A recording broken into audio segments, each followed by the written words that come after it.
चलो देखो एक्सरसाइज 4.1 सवाल नंबर 3 क्या बोल रहा है कि प्रयत्न और भूल विधि से निम्नलिखित समीकरणों को हल करें।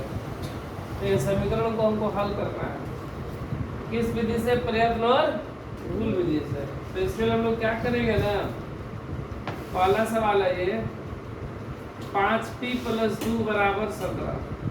यहाँ पर हम लोग p का मान 1 रखेंगे, 1 रखकर देखते हैं कि संतुष्ट हो रहा है कि नहीं, फिर 2 रखेंगे, 3 रखेंगे, 4 रखेंगे, इसी तरह चेक करेंगे, कहीं ना कहीं आएगा। तो हम लोग क्या रख देना, p = 1 रखने पर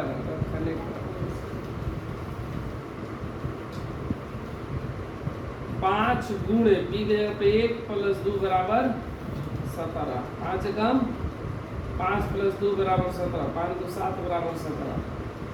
यह बराबर नहीं है, इसका मतलब यह मान संभल जो होगा p का मान 1 रखने पर नहीं आ रहा है, नहीं आ रहा है। फिर यही है 5p + 2 = 17, p = 2 रखने पर 5 × 2 + 2 = 17, 5 × 10 + 2 = 17, 12 = 17। ये भी बराबर नहीं है, मतलब ये भी मान संभव नहीं है। फिर देखो, फिर 5p + 2 = 17, p = 3 रखने पर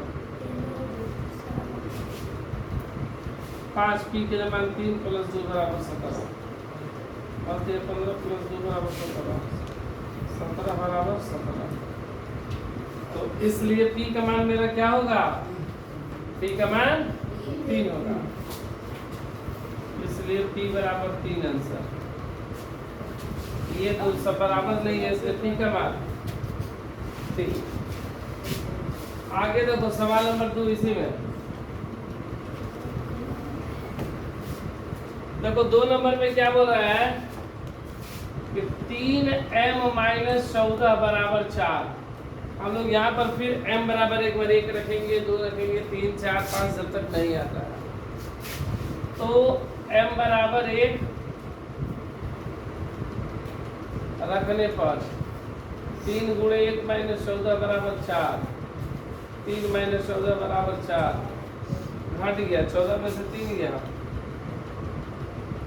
14 में से 3 गया, 11, 12 13 14, -11 = 4। ये बराबर नहीं है, मतलब यह हल संभव नहीं है। फिर देखो 3m - 14 = 4, m = 2 रखने पर 3 × 2 - 14 = 6, 6 नहीं 4 ना, 6 - 14 = 4, 8 से 14 -8 = 4। ये भी बराबर नहीं हुआ। 2 के बाद में 2 पे नहीं है, m = 3 देखो,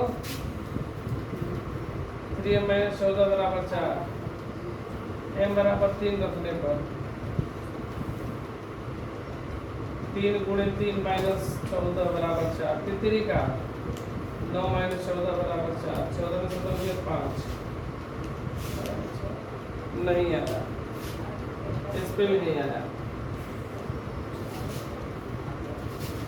3m - 14 = 4, m = 3 रख दिए थे, अब m = क्या रखेंगे, 4, m = 4 रखने पर 3 × 4 - 14 = 4, 12 - 14 = 4, घट गया, -2 = 4।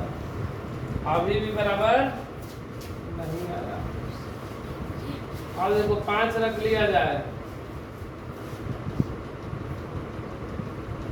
m = 5 रखने पर 3 × 5 - 14 = 4, 15 - 14 = 4, 1 = 4।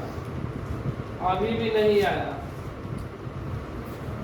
अब कितना रख लिया जाए 5 के बाद, 6, m = 6 रखने पर 3 × 6 - 14 = 4, 18 - 14 = 4, 4 बराबर 4 आ गया, इसलिए m बराबर 6 आंसर।